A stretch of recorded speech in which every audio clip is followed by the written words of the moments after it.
So some people have asked me, oh, what does my wife think of me going away?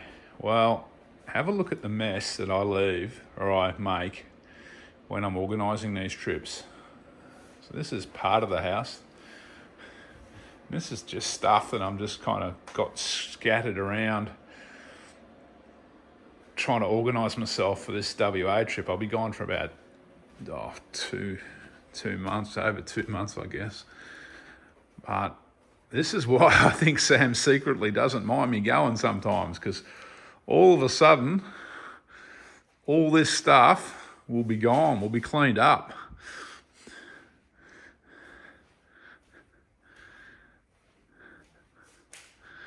Which in itself is amazing that it'll fit in some of it I'm not carrying. Some of this stuff I use if I'm camping in the car. Obviously I'm not carrying this. This is for the car, this mat. But yeah, it's that's why I secretly suspect Sam gets over me leaving fairly quickly. Anyway, I'll catch up with you soon.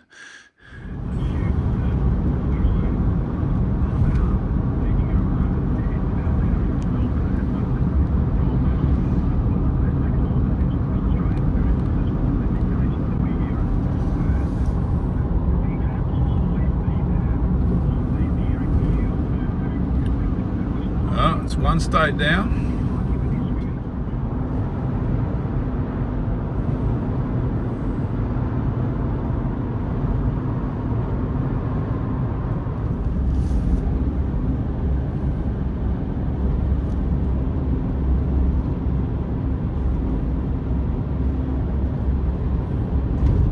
Nine o'clock, Friday night.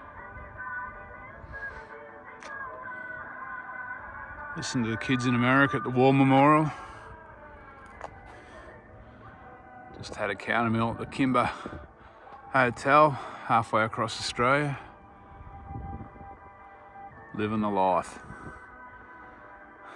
About to jump back in the ute, drive for another 3 or 4 hours, and then sleep in the front seat probably.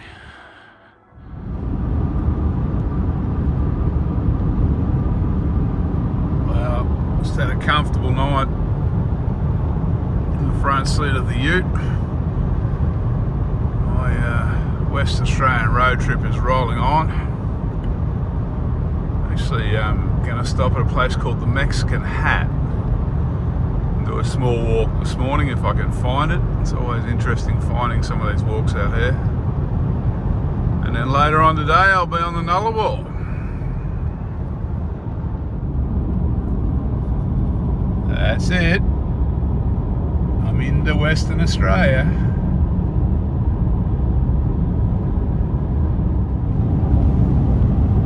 Alright, my first WA sunset.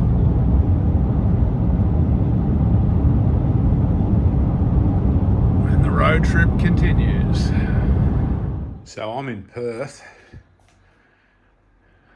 And I've just finished all my food prep for my bib walk. A couple of things drying. That's the Swan River. I'm down at Fremantle. Tomorrow I'll leave Perth and start doing I've done one food drop out near the Albany Highway. Tomorrow I'm going to do the rest, or start the rest down to Albany. That's the next part of the journey. It's been wet since I've been in Perth, but surprisingly not cold. I'm standing here in just a pair of shorts on the balcony. I thought it might be chillier than this, but anyway, all good. Okay, I'm in a motel. I'm at the Doubletree Hilton in Perth, sorry, not East Perth, near the train station. My prep for the bib is pretty well done now. I've done all my food drops. I've eventually, after you'll see in the photos, it was a long and convoluted journey over to Western Australia, but it was an enjoyable one, catching up with friends. So yeah, I've got the car down in Albany. Food drops are all in on the way. I dropped them in on the way down to Albany. Today I've been on the bus all day, catching it back up to Perth. The bus comes in at the East Perth railway station, which is about 2 or 3 stops from Perth. So I jumped on the train into Perth, grabbed the room for the night. Tomorrow morning, bright and early, it'll be day one on a Sunday. It's meant to be 20 degrees tomorrow. Sunburn's probably a real chance, I reckon. I'm looking forward to it. The country is looking magnificent at the moment. There's water flowing everywhere. All the ephemeral creeks are flowing from what I can see on the drive, so yeah, it should be good. 1,000 Ks, we'll see how the body holds up. I'll probably start a little bit slow the first couple of days, and then like I did on the Hyson. And then as I get a bit further into it, I'll probably crank things up a little bit. We'll go a bit feral, see how we go.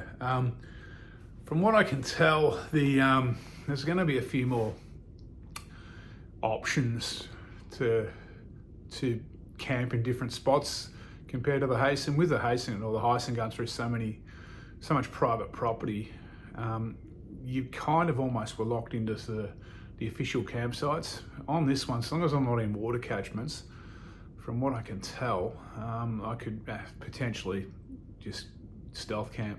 So we'll see how that goes. That'll give me a bit more freedom if I want to camp away from the huts. Apart from that, it's all good. Feeling fairly good, if not a little bit unfit. Let's see what it brings, hey? All right, catch you tomorrow for day one.